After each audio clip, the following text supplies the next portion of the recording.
Good evening and welcome to Mulberry School for Girls' 3rd Annual Education Lecture. We would like to thank you all for joining us this evening. We are particularly grateful to the staff and students of Greenspring Academy Shoreditch for joining us tonight, and to Ansford Academy, who have travelled all the way from Somerset to be here. We are also delighted to share this evening with the students and staff from Mulberry UTC, part of the Mulberry Schools Trust family of schools which opened in Bow in September. Before we begin, we must draw your attention to a few house rules. We are not expecting a fire drill tonight. If you hear the fire alarm, please evacuate the building through the nearest fire exit. The assembly point for visitors is on the corner of John Adams Street and Robert Street, which is to the right-hand side of the Adelphi building.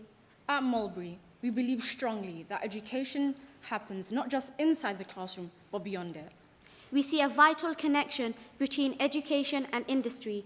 We believe that every sector of industry, from arts to engineering, science to finance, is closely connected to the work of schools. Industry has the power to affect education by mentoring students so that they can access and thrive in a wide range of careers.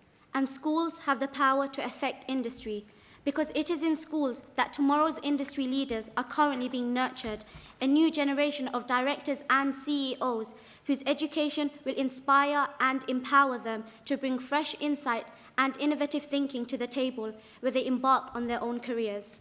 At a time of increasing global unrest and uncertainty, empowering a new generation of innovative, compassionate leaders from a wide variety of backgrounds and walks of life is of the utmost importance. For this reason, we wish to foreground and celebrate the role of industry in education and of education in industry. We also believe passionately in a lifelong love of learning. This is one of the central principles of our school's ethos. We believe that education is a joy and privilege in its own right, and we wanted to bring together representatives of our students, staff, governors, and friends to celebrate all that education can do. This is where the idea of the annual education lecture was born. We hold an annual event for our valued friends and partners, an event to foreground education, to explore its relationship with the wider world, and, above all, to celebrate the joy of learning. This evening's lecture marks a particularly special moment. We gather together tonight on the eve of the 100-year anniversary of women's suffrage in Britain. Although not all women were granted the vote, the Representation of the People Act passed on 6 February 1918 was the first step in a long journey towards the empowerment of all women everywhere. A journey still ongoing today, and one in which we are proud to play a part through the Mulberry School's pioneering work in gender education. It is our pleasure to introduce you to tonight's speaker. This year's education lecture will be led by Marin Alsop. Marin is an internationally renowned conductor and an inspiring visionary who is a firm believer that music can change lives. She is recognized internationally for her commitment to education and to bringing music to wider audiences. She attended the Juilliard Institute and Yale University before founding the organization Orchids, bringing high-quality music education to the most deprived young people in the city of Baltimore.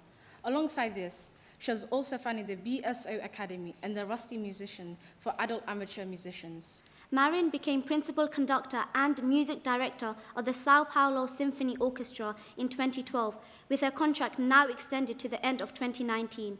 Her critically acclaimed work has won Grammy and Gramophone awards, and she is the only conductor to have ever received the reputable MacArthur Fellowship. Please join us in welcoming Marin Alsop to the stage.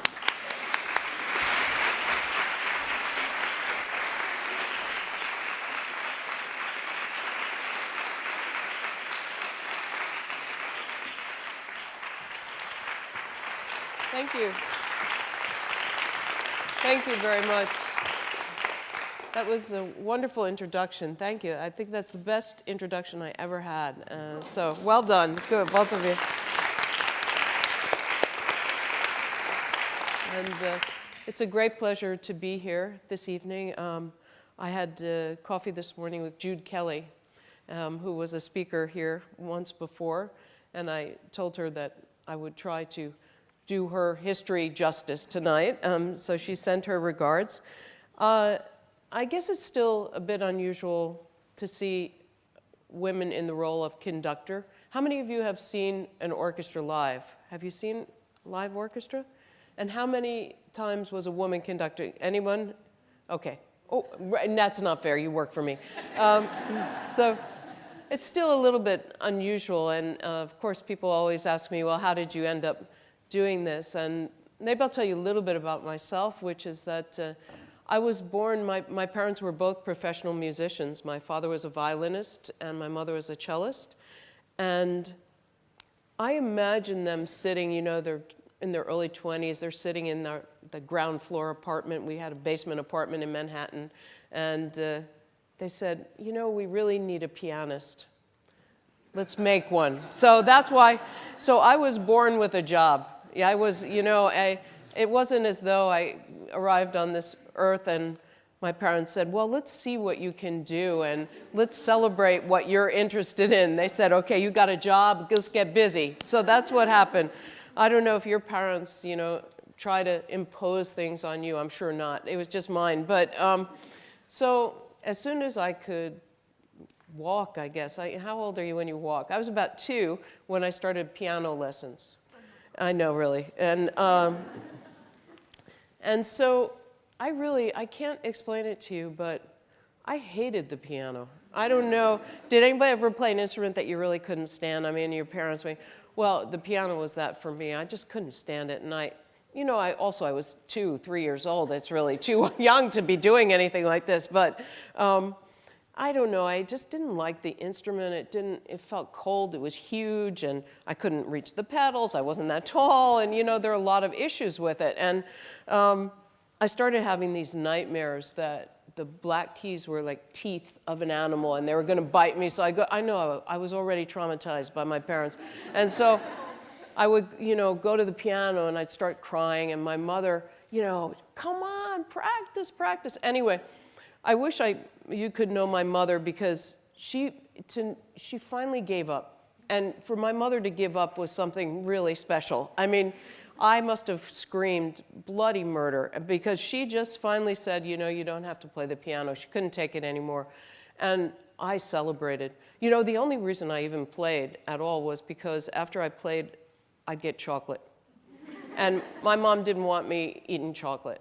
So now the only reason I do anything is to get chocolate. It stayed with me my whole life. But so I retired from the piano when I was 6. I had my illustrious career and a lot of chocolate, and I retired, and I had a year of, I don't know, just, you know, bliss for me, where I didn't play an instrument, and I don't know if my parents liked me very much because I really wasn't sticking with the program, but we lived in New York City, which, for those of you who live in the heart of the city, you know that it's tough, and even when I was growing up, you couldn't just run outside and go play or do, you know, be with friends, and so my parents said, oh, maybe you want to go to camp. And I thought, you know, I already had this image of camp as sailing and horseback riding and fishing, I don't know, swimming, all this kind of, so I said, yeah, definitely, I want to go to camp. And so right before I left for camp, my parents had to go on a tour because as musicians, they always had to do things, you know, the gigs come up and you have to go. So I was going to take the train by myself. I was 7 already. And so I was about to get on the train, and my mom said, oh, we forgot to tell you something. You might have to play the violin at this camp. And I thought, well, how bad can that be, right? In between, I'll squeeze it in between the sailing and the horseback riding and everything else I'm going to be doing. So off I went on the train with this little violin case. I'd really never played the violin before. And when I got there, I met the violin teacher. She met me at the train. And she said, well, I just want to explain the schedule to you. So we get up every morning at 7, and we have breakfast. I thought, okay, it's so far so good. And then you practice from 8 until 1. Now, you probably don't remember when you're 7, but you don't really have a good sense of time. Luckily, I didn't really quite grasp what she was saying, which is that you're going to practice 5 hours every day, never having played the violin. So the weird thing, though, was that I really liked the violin. Something about the instrument, you know what I mean? I think there's an instrument for every person, every human being. Some people sing, some people want to bang on things, you know. Some people, for me, the violin just felt right. And also, the best part was I got put in the pantry, which is where they kept all the food and the cookies. So, chocolate cookies. So I was really good, and I got a little fat that summer. But anyway, I enjoyed playing the violin, and I got pretty good after practicing. I didn't practice all that time. They let me run around a little bit, and I snuck out and went swimming and did a few things I shouldn't have. But it was 8 weeks, the camp, and I got pretty good. So when I got home, I auditioned for the pre-college at Juilliard, and I got in. And the best thing in the world happened to me, which is that I got to play in the orchestra. I mean, I was really bad. I was the worst one in the orchestra for sure. And so I was way in the back of the second violins, but I was right next to the timpani, which was so loud, and it was a really cute guy playing the timpani. He was very tall. And I was like, okay, this is good. I really like this classical music thing. It's coming along. You know, because, and my parents were so happy because, you know, I was playing the violin, and I thought, okay, life is going to be all right. You know, my parents like me again. I like the violin. The timpani's cute. So everything was all right. And then my parents got called in by the director of the orchestra about a year into it, and he said, you know, I don't know exactly how to explain this to you, but we're getting a lot of complaints about someone trying to lead the orchestra from the back of the second violins. And he looked at me like that, you know, and I thought, oh, this is not going to go well. I can feel it. And, you know, I was having fun, and this classical music thing was so like square, you know, and really buttoned down.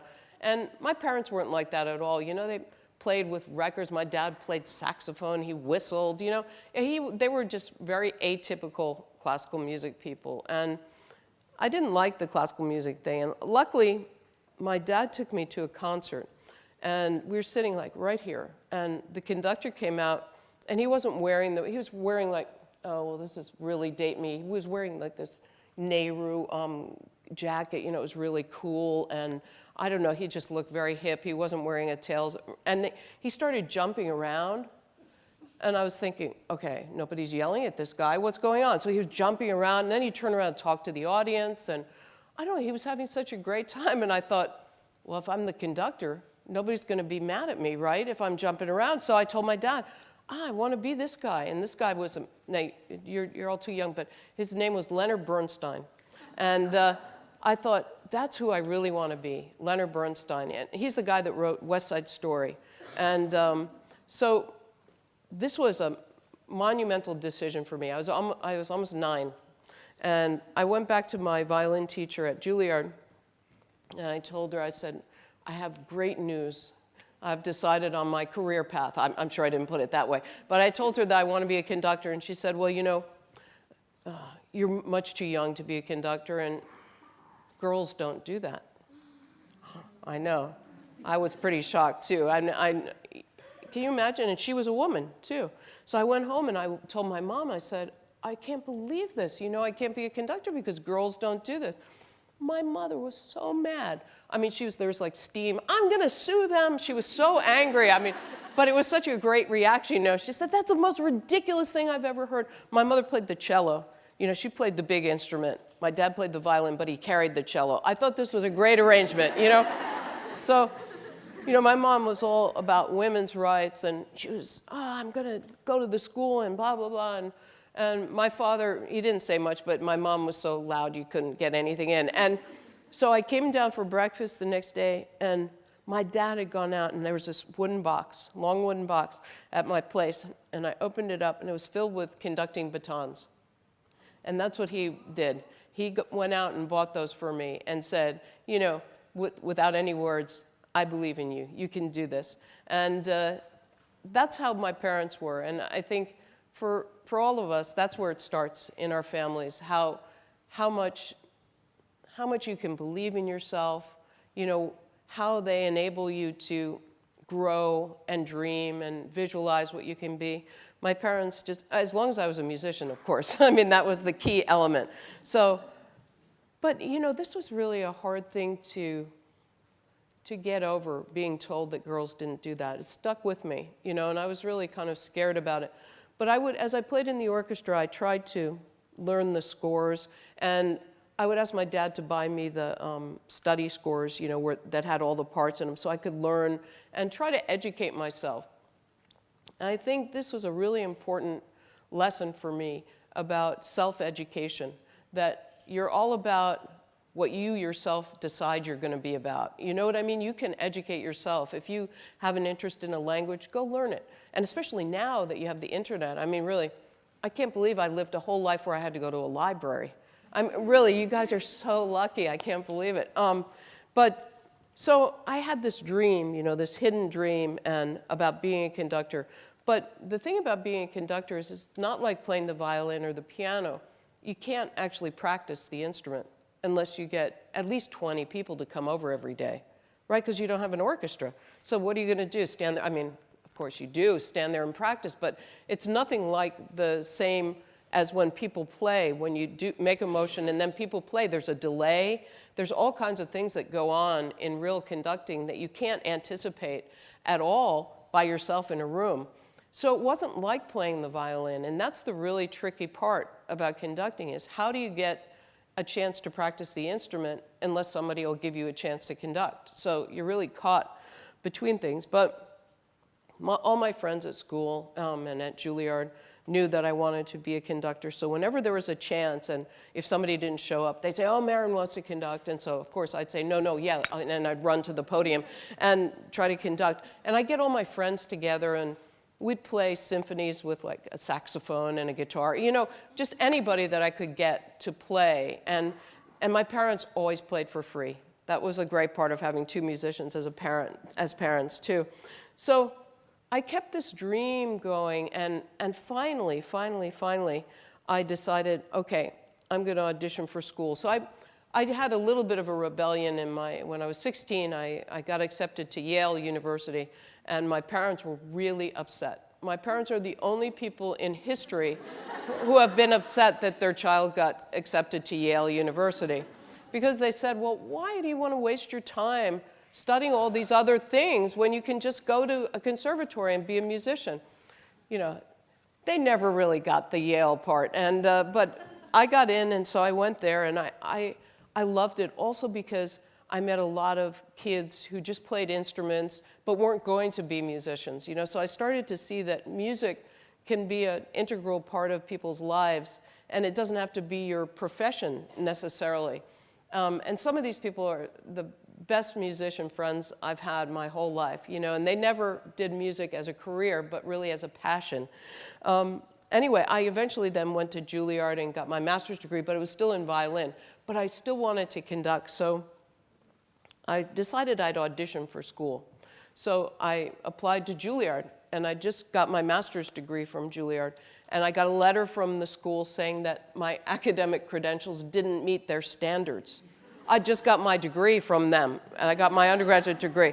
So clearly, there was something about being a woman wanting to conduct that wasn't working for them. So I finally got an audition, and I got to the, you know, I never really conducted much at all. And it's very hard to go from being really good at playing the violin to then having to be an expert conducting when you've never done it. You know, you don't know, and trying to coordinate things and do everything, it's really, really tricky. And I got all the way to the finals of the audition, and I made some joke, as you can imagine, knowing me already just for 10 minutes, right? I made a joke, and the musicians all started laughing and clapping, and they thought it was really funny. I don't remember the joke, and they threw me out. And I thought, that'll be just enough from you. And I was like, oh no. And I was so really despondent about this conducting thing because it was the only thing I wanted to do.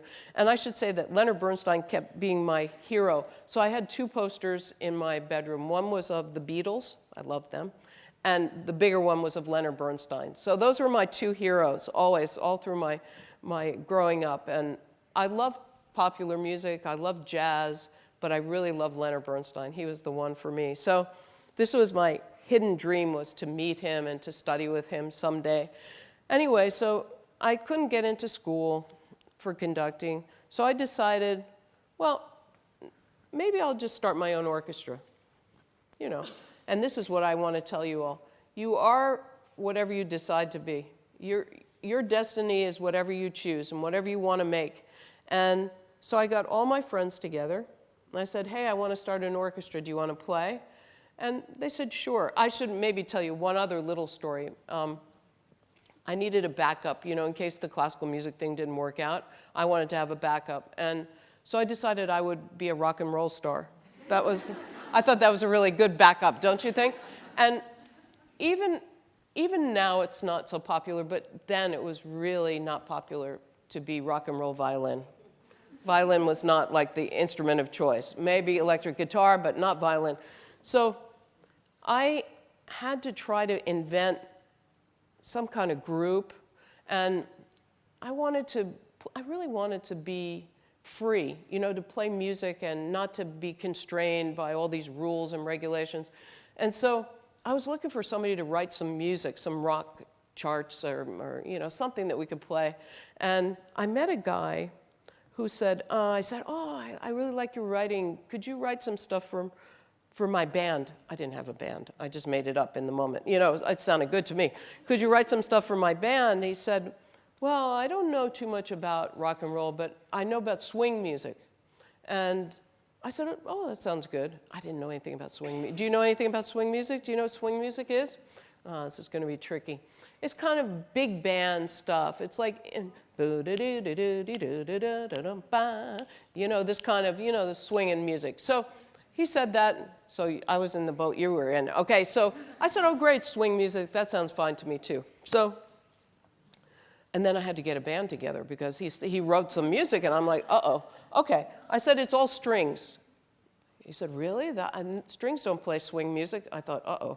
So anyway, we all got together one night, and my friend's name is Gary, and he brought the music, and we tried to, but all my friends were from Juilliard, too.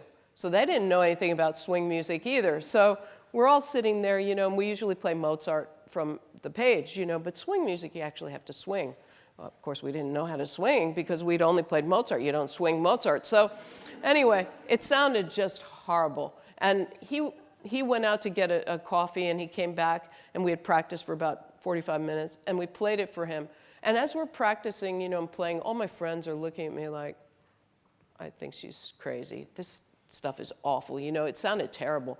And he came back, and he started laughing so hard. I never heard anybody laugh so hard because he realized that we didn't know the first thing about swing music.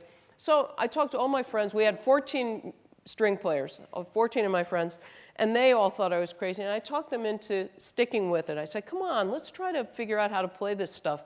And gradually, we started to figure out how to play. We started improvising. And then I decided, okay, we need to play in a jazz club. I'd never even been in a jazz club. So I went to every jazz club in New York City. And you have to stay up really late to go to these places. And I finally found a woman, jazz club owner, and I said, look, I have this 14-piece string swing band. And she said, that sounds great. Why don't you come in Thursday night and play? I said, sure. Okay, so we go in this jazz club, and the stage was about this big, right, this little piece, because they usually have a little trio, and there are 14 of us. So we're all squished on this, with our violins. And so we're playing our swing music, and somehow the New York Times got wind of this thing. So they came, and they wrote an article and said, this is the most crazy thing we've ever heard in our lives. You have to go hear this. So she had sold out houses for us for like months. So we played every week at this jazz club. It was crazy. And my friends, of course, they always think I'm crazy. But they come along for the ride. So we did this, and what happened was arrangers and writers and composers started coming to hear us. And because I could improvise too, they'd hire me to do commercials, for TV because they need somebody. And like the pinnacle for me was for a toilet bowl cleaner, I had to improvise tangos. And this was like really exciting for me. And my parents were both like, oh my God, it might be music, but it's not what we expected. And anyway, I'm telling you this story because what happened was that all of my friends in the swing band, I also dragged into my orchestra when I started the orchestra too. And from this experience of the swing band, I actually started making some money. I started doing a lot of commercial work, and I could improvise, and I'd hire strings. And what I decided to do was to save every dime I made. Well, you know what I mean. I'd save every dollar. And I would keep it until I had enough to put on one concert with an orchestra as a conductor. So that's what I did. And that led me to another sort of axiom that I live by, which is the best investment you can make is an investment in yourself. And I think that if you always keep that in mind, you'll never go wrong because it always pays dividends. So always invest in yourself, in educating yourself, in bettering yourself. And even if you fail, it's better to have invested in yourself than have wasted that money and that capital. Anyway, so I got all my friends. I saved $10,000. That was a lot of money. Still a lot of money today. But I saved $10,000. And one concert with an orchestra, hiring the space, everything, cost $10,000. And so that's what I did. I put on one concert. And of course, I loved it. And my friends liked it too. And my friends started teaching me what it meant to be a conductor.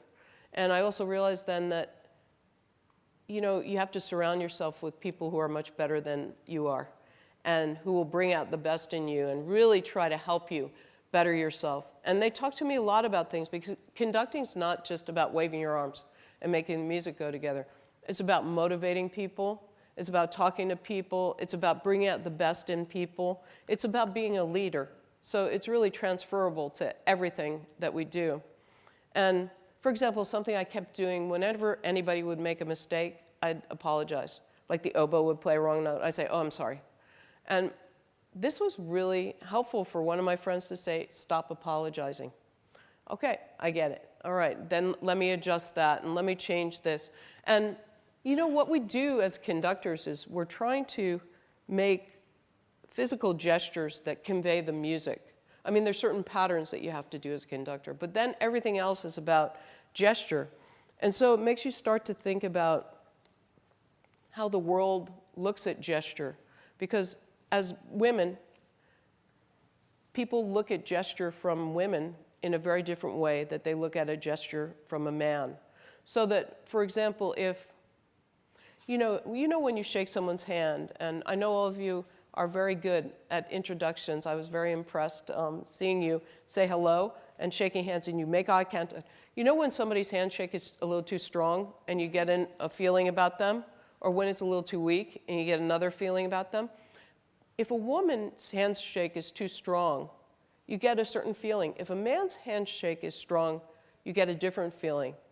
It's really interesting. So gesture is very much identified with who we are, what our gender is.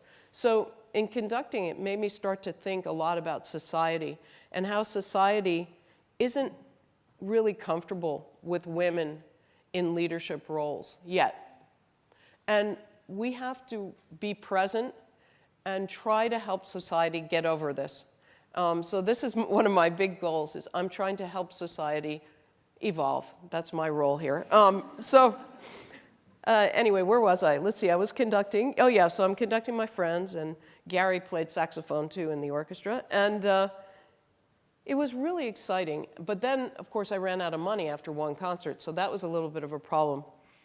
So I decided my swing band had played at somebody's wedding, a Japanese businessman who paid me in cash. So I thought he would be a really good person to talk to about supporting my orchestra. So I went and called him up, and this is another thing, to be able to reach out and talk to people about what your dreams are. And so I called this man, his name is Tomio Taki. And I said, do you mind, can I take you for a drink and talk to you about something? And do you remember me? I played at your wedding. Oh, yes, of course. Okay, sure. So I took him out for a drink, he and his wife. And I said, I know you don't know me, and this is a ridiculous thing, but I really need help because the only thing in life I want to do is be a conductor, and I need support, and I need help to build this orchestra that I started. And this guy, who really didn't know me at all, he said, absolutely, I'll help you. And he supported my orchestra for 18 years, Mr. Taki. And in 2002, when I looked around, I thought, well, there's going to be a lot of women conductors coming along now. They're just right behind me, I'm sure. And I looked around 5 years, 10 years, 15 years, and there's still just a handful of women. And so I decided that, and Mr. Taki kept saying, we've achieved something. You wanted to be a conductor, you're a woman, it's so exciting. And he said to me, but what about the other women That was his only question to me. So in 2002, I started a fellowship for women conductors. And I decided to name it after Mr. Taki. So it's called the Taki, and our orchestra was called Concordia, the Taki Concordia Fellowship. And this is another thing that I think is really important, that you need to remember the people that helped you and say thank you in some important way and do something to preserve their philosophy and their legacy too. And so far we've had 12 winners of this award, and they're all hugely successful. And Mr. Taki is happy, and he's still one of my best friends. And talk to people about your dreams and try to find your passion, because that's the most important thing in life. I became a parent very late in life. I have a son who's now 14, almost 15 years old. He doesn't talk to me anymore, but I totally understand it. But when he was about 6, we were in the park and swinging, and he said, so when do they make you a citizen and give you money? And I said, well, I have good news and bad news on that front. So, you're born a citizen of this country, but you have to earn your own money. And I tried to start to talk to him about finding a job that never feels like a job. Excuse me. Oh, yeah. Oh, there's my Coke opener here. And that for me, and especially following my parents' footsteps, watching them, they love music so much, I started to realize that they wanted me to be a musician because they loved being musicians. They loved what they did. They never felt, oh, thank you so much. I'm sorry. I've been getting sick I'm not sick, don't worry. I cough all over the first row. So, my son, he remembers what I said, which was follow your passion. So, do you know what his passion? He plays, I promised I would never do what my parents did. I forced him to play violin now since he was 4. I think he hates it. But he said, how long do I have to do this? I said, till you're 18. So we fight about it every day. Even from over here, I'm like, did you practice? I started an Instagram account called Did You Practice? He was like, will you stop following me? I know it's you. But he's sticking with it, He's not going to be a violinist. I know that. But so he's found his passion, at least for now, at the age of 14. And of course, because every day I'm always like, you have to find your passion and live it. So he's like, well, you have to support my passion. So it's rock climbing. Now, I try to, so do you know what I do in all my free time? I'm the person at the end of the rope, at the end of my rope. But I really believe in it. I don't know if I'm happy about him choosing rock climbing, and I keep telling him that he can't live in his car. That's the only thing. I don't want him to make his house his car his house. But I really believe that as a parent, we have to support our children's passions. So that's what I do in all my spare time. I'm his ballet slave. That's what I'm called. But for me, one of the greatest joys was I kept auditioning for everything, and I kept trying to get into things. And I really wasn't very good yet. But every time I got a rejection, I decided that I would try to reapply myself and be better at what I did and try harder. And eventually I got an audition for a place called Tanglewood, which is a summer music program. And the most amazing thing was that the teacher at Tanglewood was Leonard Bernstein. And so I know, he would come just for 2 weeks. And so I was there already for 6 weeks. And at the end of about the 5th week, they took me aside and they said, we've decided that you will conduct the concert with Leonard Bernstein. You can imagine. But I was worried that I was going to have a heart attack and die before I could do it. I was so excited, you know what I mean? But my heart was pounding. And so he came to teach the class, and he was extremely, he was like a rock star. television cameras and paparazzi, and people were always, and so it was crazy. I remember the first lesson, and we would practice with the piano, 2 pianists before the orchestra. And I was there, and I was just terrified. And he walked in this room, and everybody's taking pictures and going crazy. And he looked around, and he said, "Now, where's Marin?" And I was, it's like the heavens parted, and God spoke. And so I said, and he started teaching me this piece that I was working on. And it was just like I was, 10 years old again. And he was talking right to me. I was sitting right there, and everybody disappeared. And I met my hero, and he was even greater than the poster on my wall. He was so wonderful, and he was so generous, and he was so warm and so encouraging. And I spent really 3 years studying with him every minute I could, and I traveled with him, and it was a dream come true. But that's another thing, to have a hero and really believe in that is so important today. I think for each of you, you might not think what you say to someone matters that much, but it really does. It really makes a difference. Sometimes one thing you say can make a big difference, even to someone who's a peer of yours, a friend of yours. It really can help, and it can change lives. So I say that we're all mentors, and we're all here for a reason. And I think the reason is to help each other live better lives. And that's what Leonard Bernstein did for me. It wasn't just about music. He was a person who stood up for what he believed in, and he was about education. And that was something I started to understand, that every child deserves an opportunity to play an instrument, and find their instrument, not just get stuck with a piano like I did, but find the violin in their lives. And so those are all things that stuck with me. And gradually, as I started to succeed in life, I tried to carry those principles with me. So when I was appointed as music director at the Baltimore Symphony, which is it's a city near Washington, D.C., a few things stuck out for me. First of all, the orchestras in the United States, I think probably throughout the world, they're not really very diverse. And that's because not everyone has access to music in the same way at the same age. And Baltimore is population, probably about 70% is African American. And we have one African American musician in our orchestra of 90 people. So it didn't reflect the city. And so it's really hard to connect when there isn't that connection point. So for me, I decided, like everything, if you don't try yourself to make a difference, what's the point? So I decided to try to start a program to enable kids to play instruments.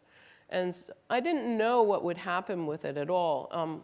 And we call it Orchestra kids, Orchids. And we started with 30 kids in first grade in West Baltimore.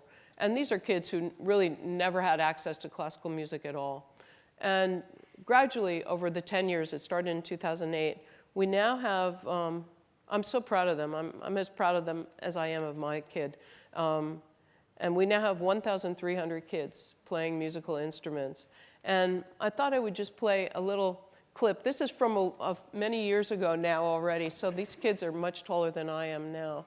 But I thought I'd play a little television clip. Hardly any place needs that change more than West Baltimore, where poverty, drugs, and shootings are endemic, where since last fall, young children carrying musical instruments to school has been a common sight. Saxophone? Mm-hmm. All right. About 150 pre-K to third graders at Lockerman Bundy Elementary School belong to a new privately funded music program started by Marin Alsop, the conductor of the Baltimore Symphony Orchestra. Called Orchestra Kids, or Orchids for short, it's another example of the system taking root in America. It's all about exposure at a very, very young age. There's so many skill sets that you need. Coordination, you have to develop your ear, you have to develop your brain. And just like learning a foreign language, the younger you start, the more fluent you become. And that's what you're trying to do with Orchids. It's sort of a work in progress. Work really kicked off last October when a truck pulled up at the school carrying $50,000 worth of musical instruments. Enough for an orchestra, and enough to make these kids think it was Christmas. I got a big one. You got a big one. What's the... Parents are parents. When you offer someone's child an opportunity to better themselves, I mean, People all the jump at it, huh? They jump at it. So you want to show your dad what you can do? Let's come on in here. We saw an example of that when Alsop and Dan Trahey, who runs Orchids, ran into tuba player Miguel Ware. He's 5. All right. All we need from you guys is a commitment that he'll be here.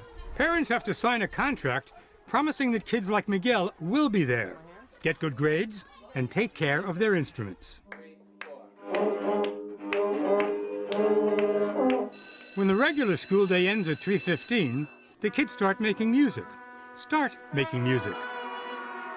If they stick with the program, they'll be doing it all the way from kindergarten to the 5th grade.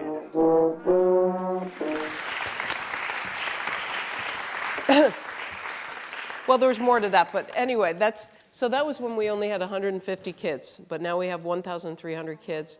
And the ones that we started with in 1st grade are now, some of them are in high school. So 15 of them are now in the Baltimore School for the Arts, which is a very competitive public high school, and 35 of them went to a music program this summer at Interlochen in Michigan, and 4 went to a program in Italy. You know, these are kids that really never had the opportunity even to leave their block. And now they're united and they're doing music. And it's not about becoming a musician, but it's about having opportunities. Everybody deserves the same opportunity, I believe. And, you know, my hope is that in 20 years when I go to the doctor, you know, she'll say, "Oh, I remember you. I was an orchid." You know, that's really what my hope is for the future. So if you all come to Baltimore, come and visit me, but I'll be here too. I'm going to bring the Baltimore Symphony to the prom. Oh, I'm not allowed to say that. Okay, I didn't say that. If anybody tells, you know, then I'll know where it came from. Anyway, we'll be here in August. So if you keep your eyes out, maybe you could come and hear us play. I'd really, really like that. And I think we're going to open it up now for some Q&A, right? Thank you, everybody.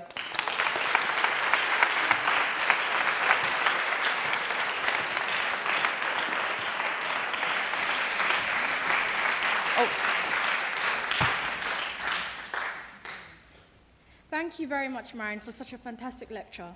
As an art school, it is really inspiring to hear from one of the most successful women working in the arts today. Your words remind us of how much the art enrich our own education and the education of students everywhere. It is inspiring to us. Throughout your career, you have defended the right of every child from any social and economic background to access music. We are really thankful to you for sharing such an important message with us.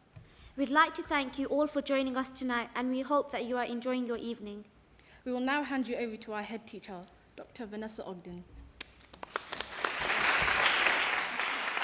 Thank you very much. Well, trying to follow either Marin or my students is quite a challenge. But we're going to go to some questions now from the floor. But just before we do, so when I ask you for questions, there's a roving mic which will come round. If you could state your name and where you come from before your question, that would be really helpful. But whilst I just ask Marin this question now, have a think about what else you might like to ask. And Marin, we've talked amongst ourselves about the kind of key things that students would really like to know. And I've heard you talk at WOW about the challenges that you've faced quite specifically in relation to certain things regarding gender, for example, conducting at La Scala, and the kinds of assumptions that people have made about women in this field. Would it be possible to just explain a few of the challenges that you've faced in relation to those things? Well, you know, it's very, I always find the issue of whether people would say the same thing to me if I were a man. You know, sometimes I think, wonder if you'd be saying that if I were a man. But also I don't want to, I want to stay open, and I want to be, I don't want to become defensive about things. So I don't know, I try to keep a sense of humor. I was at Carnegie Hall performing recently, and the stage hand, I mean, this just gives you a little example. Every time I needed, you know, we need a stand, yes ma'am. You know, yes, ma'am. Really, about 20 yes, ma'ams later, I said, look, either call me maestro, because of course every man he would call maestro, but I was like, yes, ma'am. I was like his mom or something, you know. I was like, you can call me maestro or call me Marin, but don't call me ma'am. So and the orchestra was like, you know, but I mean, it sounds kind of trite, but it's really, why can't we be called the things that men are, the way men are addressed the same way? And that story about La Scala was that the first question from a journalist was, do you cook? So, I mean, need I say more? Right, but you know, I try to keep your sense of humor. I try to keep my sense of humor anyway. That seems to save me. Great, thank you. So, any questions? Over here. Yes. Here comes the microphone for you. No pressure.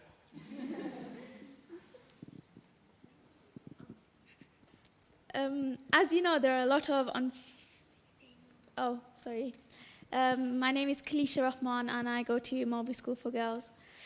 As you know, there are a lot of unfortunate people around the world who don't have the money to pay for instruments or the space. What advice would you give to these people who want to work with music? Well, I think there's ways to perform music and play music and make music that don't require money. I mean, everyone sings. That's part of who we are. Everyone can use instruments, you know, from natural things to make percussion instruments. I think I saw this incredible video of an orchestra with instruments created from garbage, you know, from discarded boxes and things. I don't know if you've seen this. It was really pretty amazing. I can't remember what they call themselves, but I thought it sounded better than a lot of orchestras with good instruments I'd seen. So my view is that music is something we can make without instruments. And it's just a matter of connecting with everybody. Thank you. Thanks for the question. Thank you. Next question, please. Yes. Should I stand up? Sure. Okay. Why not?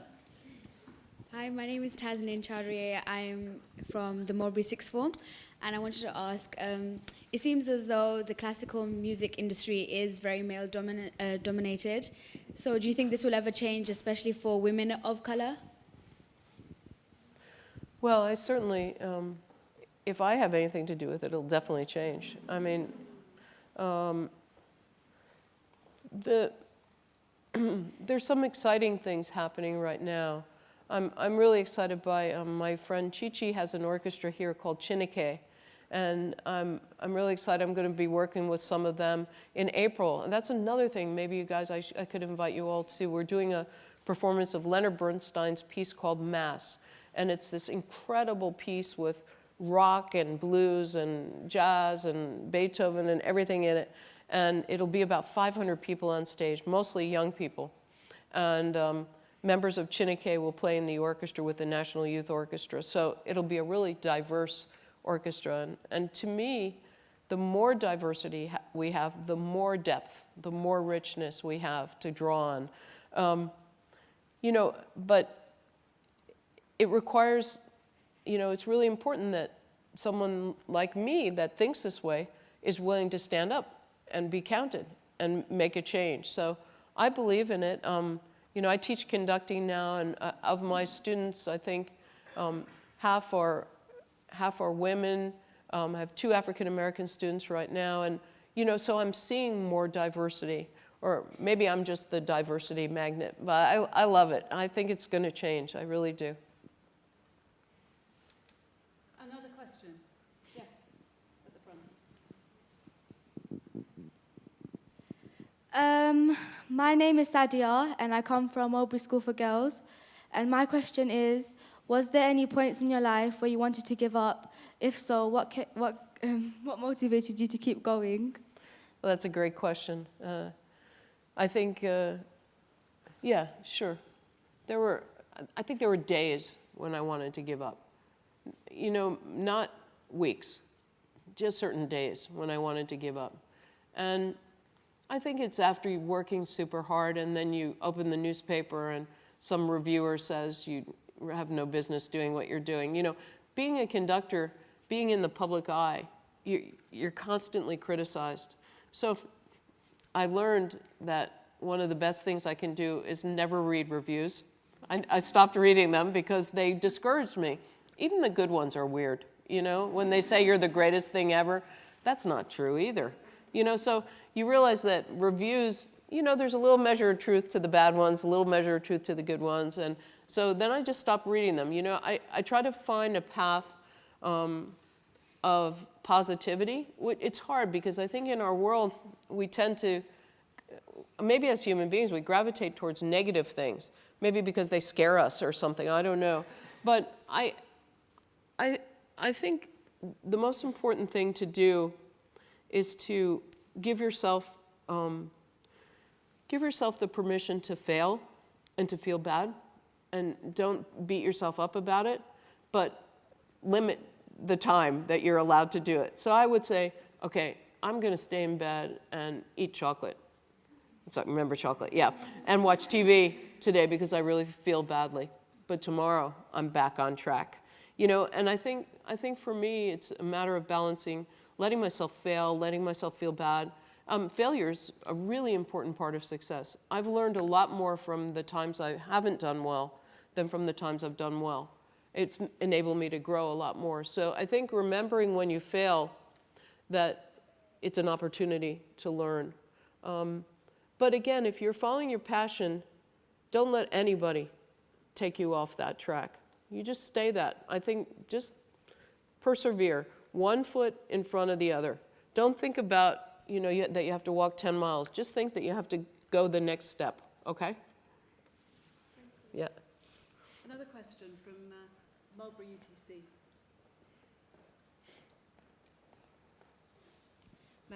My name's Shantae and I'm from Mulberry UTC.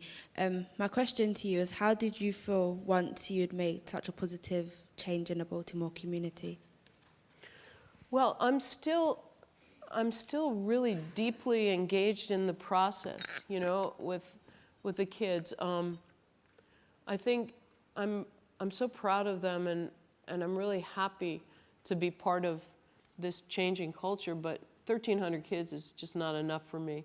So now everywhere I talk in Baltimore, I'm talking about the 10,000 kids we're going to reach. You know, I believe you have to dream it to actualize it. So I think for me, my goal, at least during my career there, is to see 10,000 kids playing instruments, because there are about 80,000 kids in the public school system. So I think if I have 10,000, they'll touch all 80,000. You know what I mean? I want enough numbers.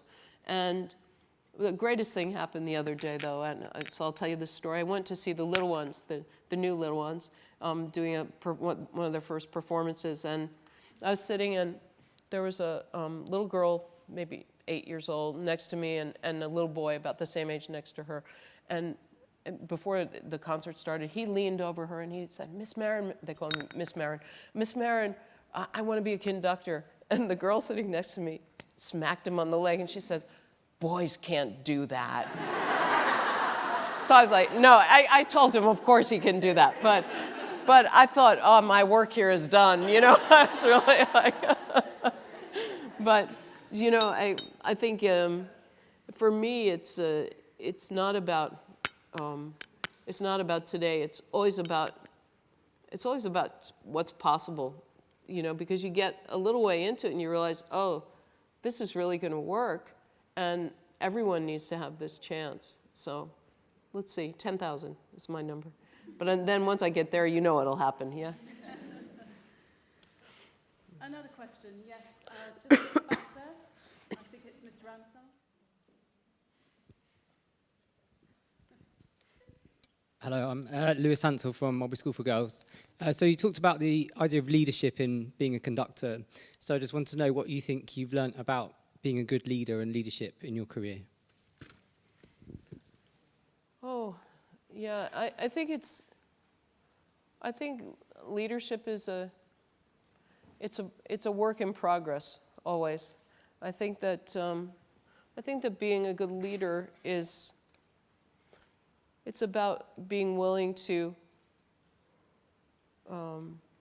be alone sometimes, that, you know, you have to stick to what you really believe in. But I think it's also about listening. I think to be a good leader, you actually have to be a good follower and understand what's going on with people and be compassionate and humane, but also be strong. It's a matter of balancing so many elements. And for me, I think the biggest lesson I learned is that it's much more important for me anyway to be respected than liked. But often when I'm respected, eventually I'm liked. But if you want to be a leader and you want to be liked, there's going to be a conflict, you know. But I think that's the biggest lesson I've learned about it. And eventually, like usually comes along, and it's much more enduring than the other kind of liked. Thank you. I know we had another question, at least one other over here.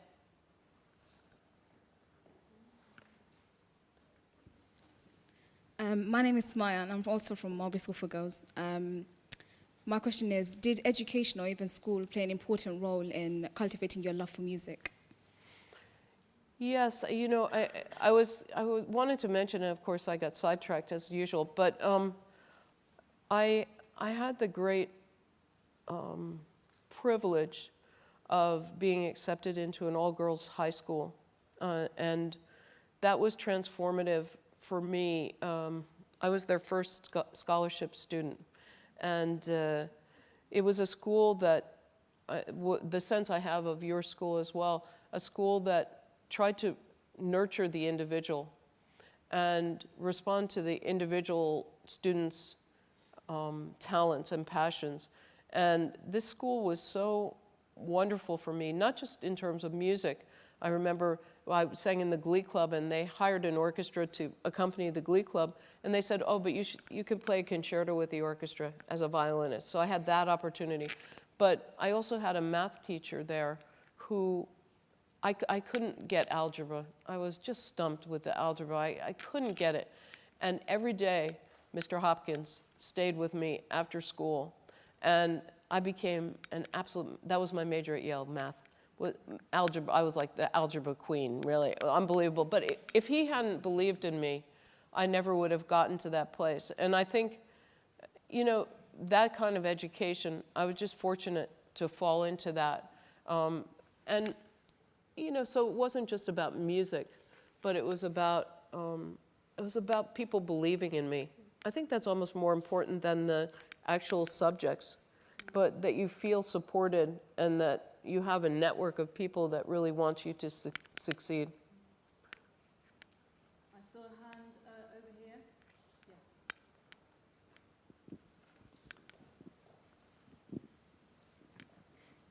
Yes. Hi, my name's Arwa, and I'm from Mulberry School for Girls. Obviously, conducting and doing the music stuff isn't that really straightforward. Was there any obstacles that you had to go through, and if so, like, was the resilience able to teach a lesson to you and make the person you are now? Yeah, I think that especially conducting, there's so much rejection in it that, you know, because there's so few positions.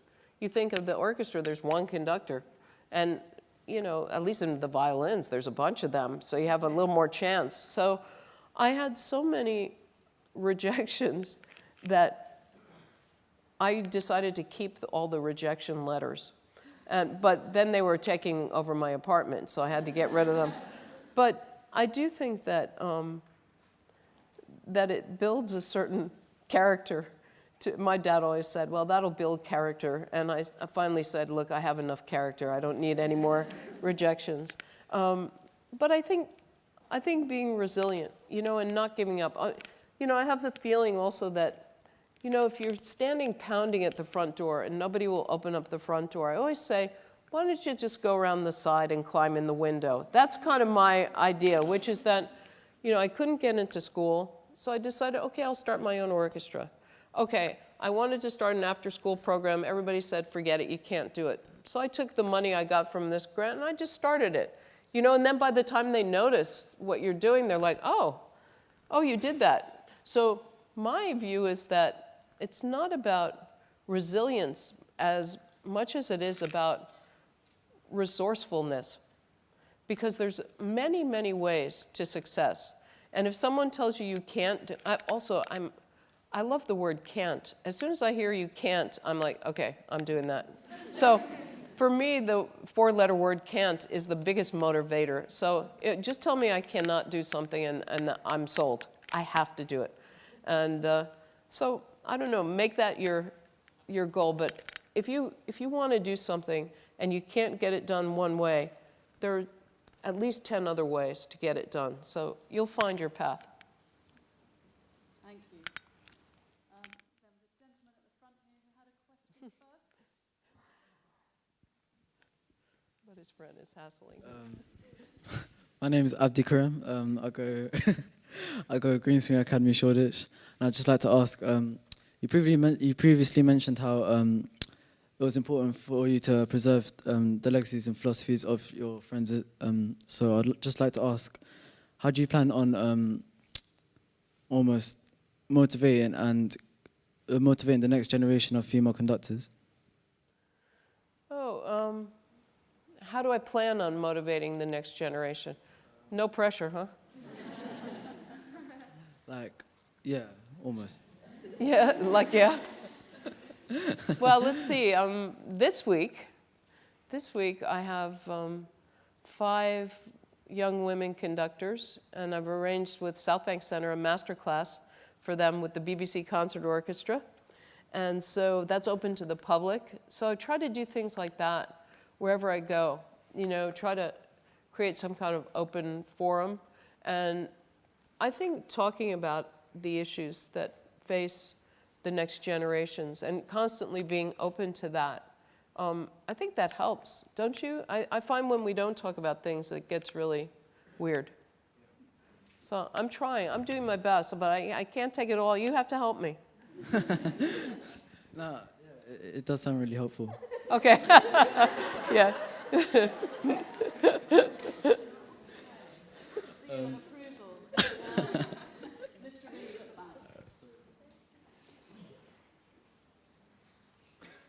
Hi, I'm Ben Reeve. I'm the music teacher at Mulberry School for Girls. I wondered what piece of music has taught you the most about conducting in your career? What piece has... What piece of music has taught you the most about conducting? Oh, gosh, that's a tough question. I think, you know, every piece I've studied has taught me a whole world of things. But maybe sometimes I think something like the Bernstein Mass, which I'm going to do here in April, it taught me a lot more than just about music, because it taught me more about Leonard Bernstein, my teacher and my hero, than I had known. You know, I got to know him in a different way, and it also has a philosophy of inclusion and outreach and embrace that I really believe in. So I don't know, you know, every piece is a whole new world. I'm obsessed with Beethoven because it's Beethoven this week. Some of you came to the concert, did you? Is that a few of you? Yeah. So you know how it is, right? It's whatever you're working on in that moment. It's so great, isn't it? We are privileged to be musicians, God. I'm lucky. We've got time for 2 more questions, so I'm going to go There they are. over here, right at the end, and then over here. My name is Ishita, and I come from Mulberry School for Girls. And I wanted to ask you, you recently spoke about the Me Too campaign in the instructing world. What do you think about campaigns like those? Yeah, I mean, of course, now this is the hot topic everybody's asking me about. You know, as I said, I think, to the press, it was interesting. I was on the BBC News of the World, is that what it's called, today?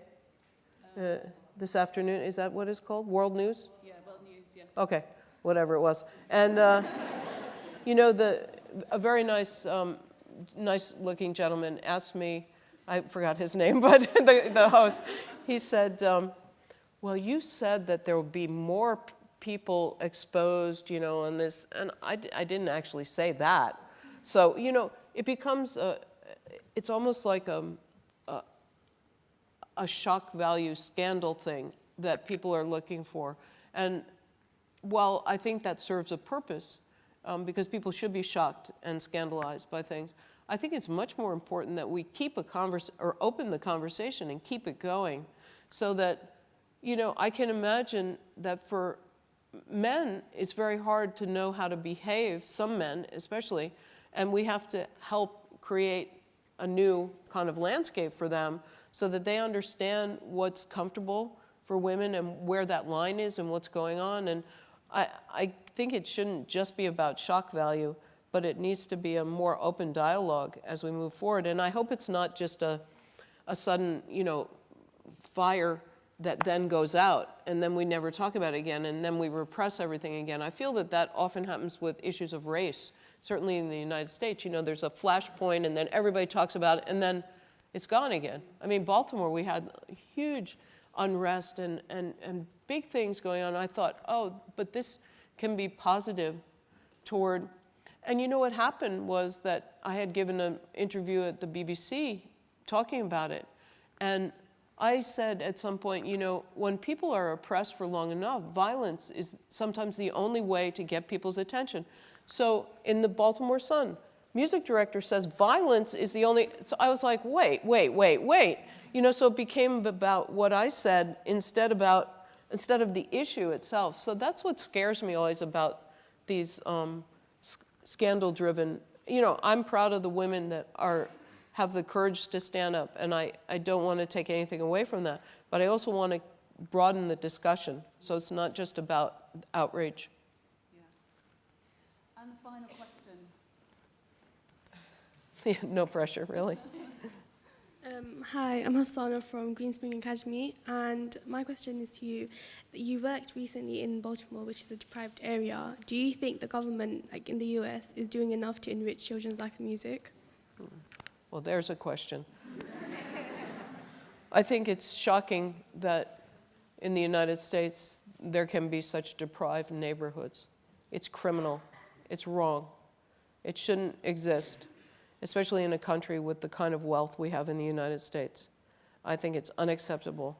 And I think our government now does nothing to protect the underserved people. I mean, I think children, I think old people, well, you know, the people that really need protecting are the ones that are abandoned. And I think it's unacceptable. And I say that whenever I can, wherever I can. And I would say it to Donald Trump if he were sitting here. And I'm embarrassed and shocked by the government and by the obsession with money. You know, for people who have so much to not give, you know, to others is to me terrible. So I'm sorry, it hits a very raw place for me, because no one should have to live in this kind of environment. I mean, it's very scary. It's very violent. You know, it's not, they don't have access. You know, and the only thing I can do is see what the kids need and try to bring it. Sometimes they don't have enough food, so we serve meals, organic food to them every day. Sometimes they're having trouble with reading because the school system is so broken that they're not spending money on the right things. So we bring in tutors to teach them how to read. All I can do is try to do what I can do. But, you know, it's amazing how just by doing a little thing you can really help. So that's what I challenge you with, okay? Thanks. Thank you.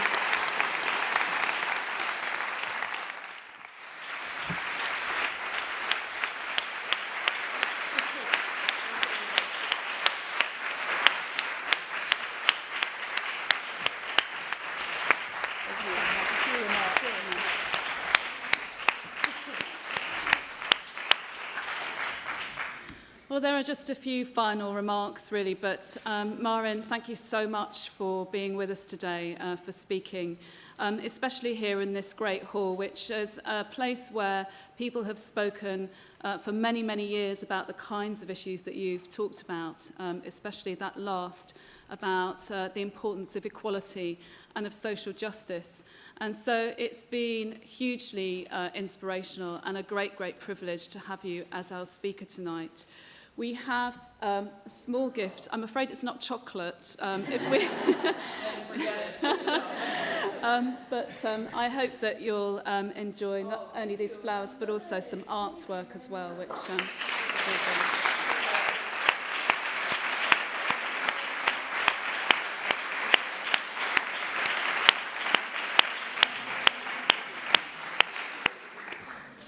and it really is a very small token of thanks for everything that you give to us, not only in your music, but also in your fight for social justice. I just want to say just a few more thank yous, because some thanks really goes to the team that sit behind the organisation of this.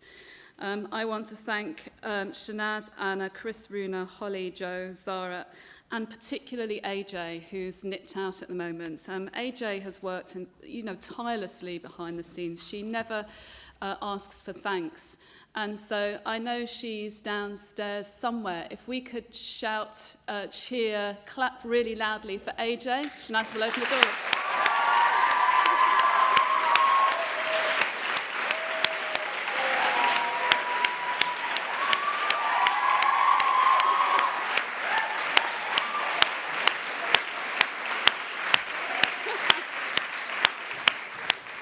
Hey, we're always so rowdy when we come here.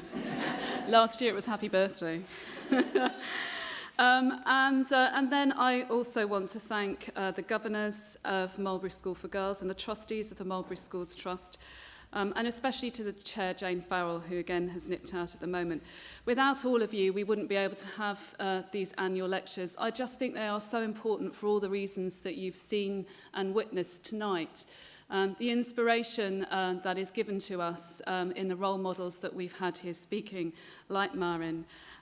You give your time and your money and your effort to raise funds for all of these things to happen, and so to you, I am particularly grateful for all that you do to believe in the vision that we have about education for social change, for great social change. But most importantly, I want to thank all of you, and especially the students for whom this is all about, for coming this evening to this fantastic place. And I hope that you'll have a drink afterwards and some more canapes and have a chance for some networking. And what better place to be on the eve before the 100th anniversary of Votes for Women. So